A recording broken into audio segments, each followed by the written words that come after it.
The 10 News Weather Authority, always watching and tracking for you from the JES Weather Center. Alrighty, we're starting off this morning yet again with some really comfortable temperatures out there. One thing to note is that the humidity is at 87% here in Roanoke, but it won't feel that humid because the temperatures are so low. However, when our temperatures start to warm up, getting close to the 70-degree mark, then into the 80s, and perhaps the mid to upper 80s, we're going to notice that humidity hour by hour increase throughout the day. So let's take what we got right now and enjoy it while we can, because temperatures out there in parts of the NRV, 56 for Wytheville and Pulaski, Independence at 57, Floyd is at 56, Lexington 59, Alta Vista 59, Martinsville at 58. So it's really, really nice across the board. Everywhere else right around 60 to 63 degrees. If you're headed out the door this morning, dealing with mostly clear skies, a couple of clouds at the upper levels. We'll be warming hour by hour. Once we get to about 9 o'clock, that's when we'll start to notice that humidity and the mugginess of the air, the stickiness, if you will.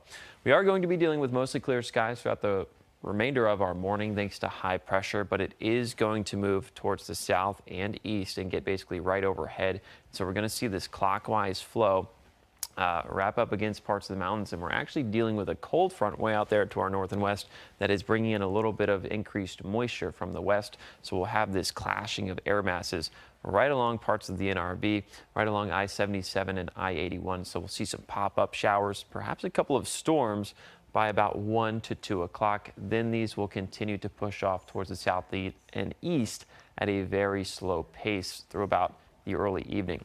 I don't think the showers get as far east as Lynchburg and as far south as Danville. I think it's really the Roanoke Valley and out towards the west and north that we see some of these isolated showers, but otherwise the majority of us are dry. I'm talking about 90 to 95% of us are going to stay mostly dry today.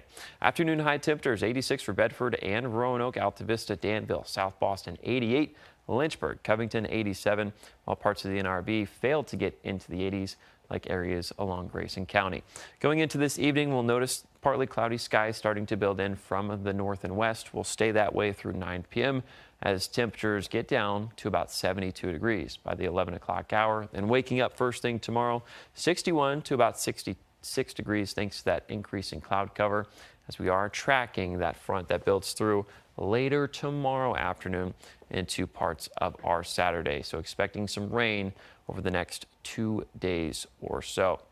Latest on Ernesto, latest advisory shows that it is expected to become a major hurricane tomorrow afternoon, but you'll notice it's moving due north at 13 miles per hour. And if you are headed to the beach this weekend along parts of the East Coast, dangerous rip currents will be taking place all up and down the East Coast, thanks to Ernesto tracking only a couple hundred miles off of the shoreline. So going to continue to track some wave heights near 6 to 7 feet. Across parts of the Highlands, rain chances 40% for tomorrow. Temperatures anywhere from 86 to 88 degrees for the next week.